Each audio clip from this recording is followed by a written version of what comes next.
राधे कृष्णा। हरि की कृपा आप सब पर बनी रहे। श्रीमद् भागवत का दूसरा अध्याय।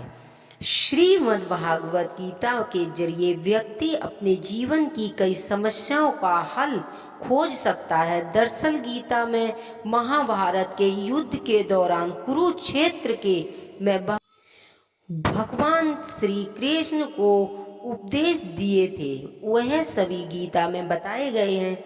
श्रीमद् भागवत पवित्र ग्रंथ है। मैं एक गीता में ज्ञान भक्त कर्म योग को बहुत ही अच्छे ढंग से समझाया गया है। जो आइए जानते हैं गीता के दूसरे अध्याय का महत्व। श्री नारद जी बोले, श्री लक्ष्मी दक्षिण में एक पूर्ण नाम नगर था। वहाँ एक देव सुरमा बड़ा धनवान था। वह साधु सेवा करता था। जब साधु सेवा करते हुए बहुत दिन बीत गए, तब एक बाल नाम ब्रह्मचारी आया, जिसकी सुरसा ने बहुत सेवा की और विनय किया कि हे संत जी, कृपा मुझे श्री नारायण जी के पाने का ज्ञान उपदेश करो। तथा ब्रह्मचारी बोले, मैं तुझे गीता के दूसरे अध्याय का पाठ सुनाता हूँ। देव सुरमा ने कहा कि गीता जी के दूसरे अध्याय को सुनने से कोई आगे की मुक्त भी हो सकता है। बाल ने कहा, मैं तुझे प्राचीन कथा सुनाता हूँ। एक आयालाई वन में बकरियां चराता था और मैं वहां भजन करता था। एक दिन रात के समय आयाली बकरी लेकर घर तो चला। मार्ग में एक सिंह बैठा था। एक बकरी उससे आगे जाती देख सिंह भाग गया। तब आयली ये देख बड़ा आश्चर्यचकित हुआ। मैं भी वहां आ खड़ा हुआ। उस चराए ने मुझे देखकर वहां मैंने यह आश्चर्य देखा कि बकरी को देखकर शेर डरकर भाग गया।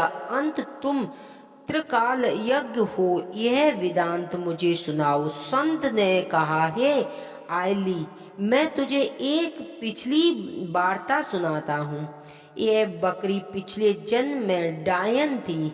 जब उसका पति मर गया, तब यह बड़ी डायन हो गई। जिस सुंदर बच्चे को देखते उसे ही खा लेती थी। शेर पिछले जन्म में फंदक था। वह पक्षी पकड़ने के लिए जंगल में गया। यह डायन भी वहां पहुंच गई। डायन ने उस फंदक को खा लिया।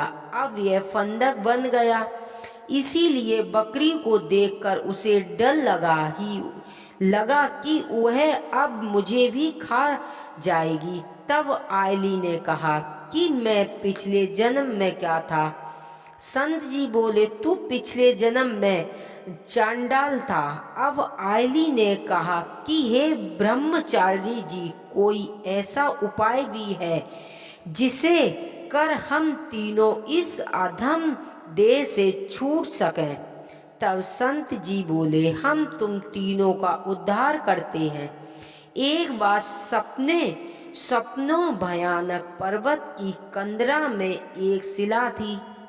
उसमें श्री गीता जी का दूसरा अध्याय लिखा हुआ था।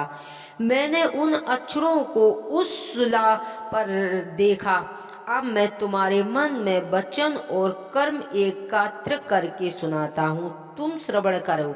संत ने जब गीता जी के अक्षर सुनाए तो उनके सुनते ही तुरंत आकाश से ससे विमान आए और उन तीनों को विमान पर बैठाकर बैकुंठ धाम ले गए। बोलो श्री सत्यनारायण भगवान की जय, कृष्ण भगवान की जय।